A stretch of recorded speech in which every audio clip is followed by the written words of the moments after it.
Hola, ¿cómo están? Hoy hablaremos de la NIF D4, que nos habla del impuesto a la utilidad.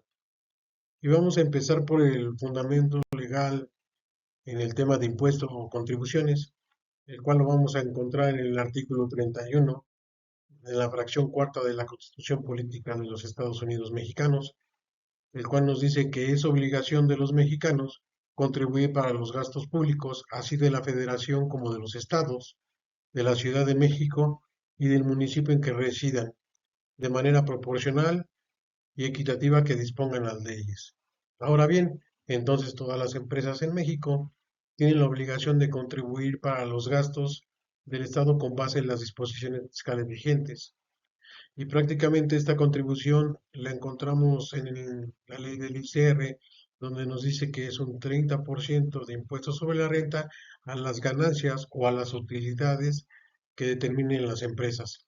Y si a esto le acumulamos el 10% de la participación de las utilidades a los trabajadores, pues prácticamente esta obligación se vuelve muy representativa. Y bien, entonces derivado de esto, en el año 2000 se estableció en el país la obligación de determinar los efectos diferidos del ICR y de la PTU derivado de operaciones y otros eventos económicos con base en el método de activos y pasivos. Lo anterior constituyó un avance de normatividad mexicana debido a que en ese mecanismo, perdón, se reconocen los impuestos diferidos por todas las partidas temporales que afectan a la utilidad o a la pérdida integral. La NIF 4 fue aprobada para su publicación en agosto de 2007, estableciendo su entrada en vigor en los ejercicios en que se inicien a partir del 1 de enero de 2008. Esta nueva NIF tiene por objeto establecer las normas que deben observarse en el reconocimiento de los ahora llamados impuestos diferidos. Y bueno, algunos de los conceptos o características que maneja estos impuestos diferidos es el diferimiento, el origen, la cuantificación, la integración, la revisión. El objeto principal de esta NIF es establecer las normas particulares de evaluación y presentación en la revelación para el reconocimiento contable de los impuestos a la utilidad causados y diferidos devengados durante un periodo contable. El alcance es para todas las empresas lucrativas que emitan estados financieros conforme a la NIF 3. En el caso de las entidades con fines no lucrativos, solo será aplicable por las operaciones consideradas como lucrativas por las disposiciones. Ahora bien, algunos términos que manejan o definiciones que manejan estos impuestos diferidos pues son el impuesto devengado, que prácticamente es la suma del impuesto causado, que se determina conforme a la ley del ICR, y el impuesto diferido, que se determina conforme a esta norma de la cual estamos platicando. También tenemos el impuesto causado por pagar o por cobrar, que prácticamente es el impuesto causado en el periodo, menos los anticipos enterados, más los impuestos causados en periodos anteriores y no enterados. Pasivos por impuestos diferidos, impuestos a la utilidad pagaderos en periodos futuros derivados de diferencias temporales acumulables. También tenemos activos por impuesto diferido, que es el impuesto a la utilidad recuperada en periodos futuros, derivado de diferencias temporales deducibles, de pérdidas fiscales por amortizar y de créditos fiscales por aprovechar. ¿Y qué es una diferencia temporal? Es la diferencia entre el valor contable de un activo o de un pasivo y su valor fiscal. Este puede ser deducible o acumulable para efectos fiscales en el futuro. Una diferencia temporal deducible es aquella partida que en periodos futuros, partiendo de la utilidad contable, disminuirá. En su caso, partiendo de la pérdida contable, se incrementará. Para obtener la utilidad o pérdida fiscal, por lo anterior se genera un activo por un impuesto diferido. En el caso de la diferencia temporal acumulable, es aquella partida que en periodos futuros, partiendo de la utilidad contable, se incrementará, y en su caso, partiendo de la pérdida contable, se disminuirá. Para obtener la utilidad o pérdida fiscal, por lo anterior se genera un pasivo por impuesto diferido. Y otros conceptos que se manejan es la utilidad fiscal o la pérdida fiscal, que bueno, estos ya los conocemos, se determinan conforme a la ley del ICR. Un crédito fiscal es todo aquel importe a favor de la entidad que puede ser recuperado contra el impuesto a la utilidad causado, siempre y cuando la entidad tenga la intención de hacerlo por motivo de representar un activo o un impuesto diferido. Tasa de impuesto causado establecida por las disposiciones fiscales, que prácticamente lo establece la ley del ICR. La tasa de impuesto diferido es la tasa que por disposición fiscal a la fecha de los estados financieros y según se prevé, la tasa se utilizará para el cálculo del impuesto que se causará a la fecha de la revisión de la diferencia temporal. Eso, en su caso, de la amortización de pérdidas fiscales. Tasa efectiva de impuesto, pues es la tasa que resulta de dividir el impuesto a la utilidad del periodo entre la utilidad antes del impuesto a la utilidad. Y bien, las normas de evaluación en este proceso de reconocimiento contable de los impuestos sociales, la entidad debe determinar el impuesto causado y diferido atribuibles al periodo contable. El impuesto causado resulta del reconocimiento del periodo actual para efectos fiscales de cierta operación de la entidad. El impuesto diferido también corresponde a las operaciones atribuibles al periodo contable actual, pero que fiscalmente son reconocidas en momentos diferentes. El impuesto causado, pues bueno, el impuesto causado ya habíamos hablado de él, es el impuesto causado que debe reconocerse como un gasto en el estado de resultados y representa para una entidad un pasivo de corto plazo. Si la cantidad enterada mediante anticipo se excede del impuesto causado, pues obviamente tendremos un impuesto activo o será un impuesto a favor. Bueno, y hablando de impuesto diferido, este se determina sobre las diferencias temporales, las pérdidas fiscales y los créditos fiscales. La suma de los importes de estos tres conceptos corresponden al pasivo o al activo por impuestos diferidos que se deberá reconocer en la entidad. Y bien, ahora el método de activos y pasivos es aquel que compara los valores contables y fiscales de los activos y pasivos de una entidad. De esta comparación surgen diferencias temporales deducibles o acumulables, a las que se les aplica la tasa del impuesto diferido correspondiente. El resultado obtenido corresponde al activo o al pasivo por impuesto diferido del periodo. Y bien, ahora, para determinar los valores fiscales de los distintos activos o pasivos de una entidad, debemos considerar lo siguiente.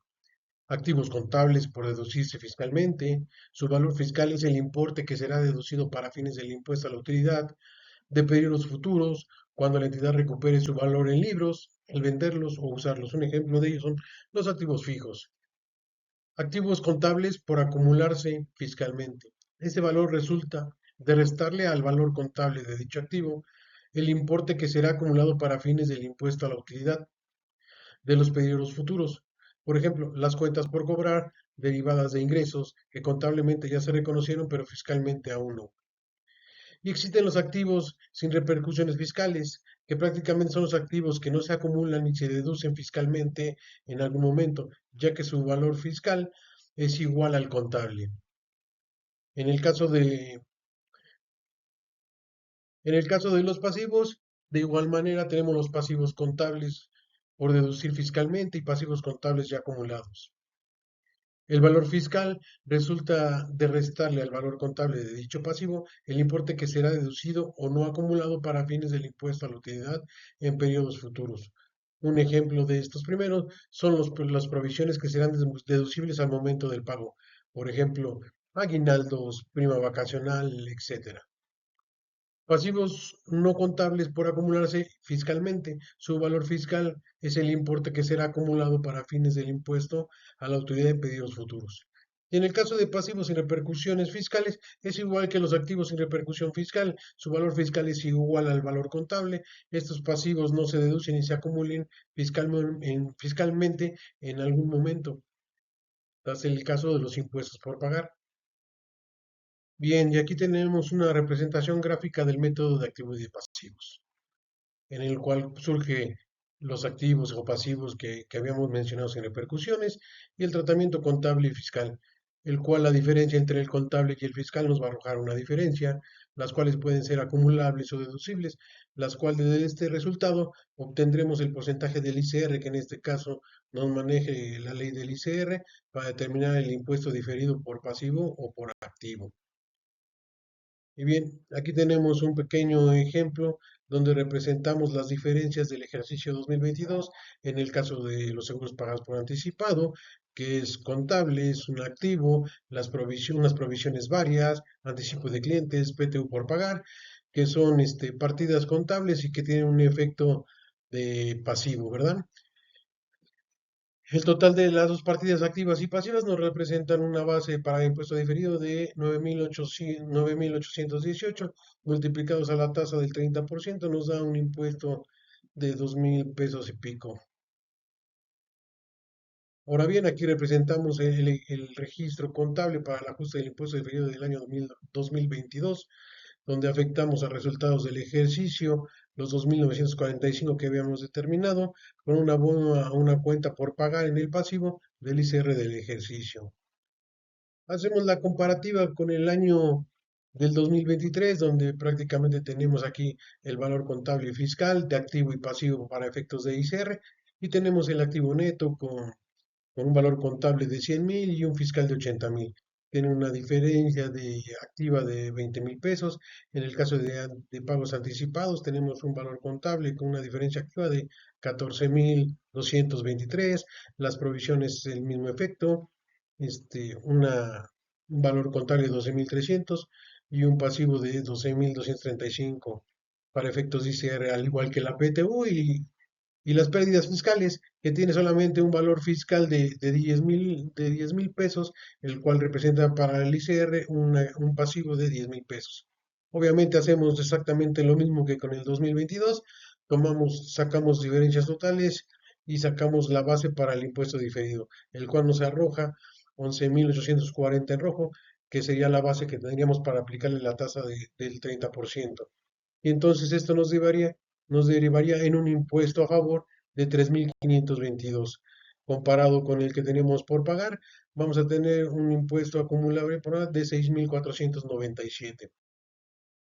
Y bueno, aquí hacemos el registro contable, donde vamos a cargar al ICR diferido por cobrar en cuenta de balance 3.522 al resultado del ejercicio, ICR diferido ICR diferido del ejercicio a favor de 6.497 y vamos a ajustar el ICR diferido por pagar que habíamos aplicado en el 2022 con un importe de menos 2.945 para que nos dé un efecto total de 3.552 pesos. Ahora bien, en comentarios generales, reconocer los efectos de aplicar la normatividad contable de la NIF D4 no solo es para las empresas dictaminadas, sino es aplicable para todas las entidades lucrativas que emitan estados financieros conforme a los términos establecidos en la NIF A3. Bueno, y la NIF D4 establece la obligación de reconocer los activos y pasivos por impuestos diferidos, mismos que se contemplen dentro de los requisitos de reconocimiento establecidos en la NIF A5, elementos básicos de los estados financieros, y la NIF A6, reconocimiento y validación. Y bueno, espero que les sea de utilidad esta pequeña cápsula y muchas gracias.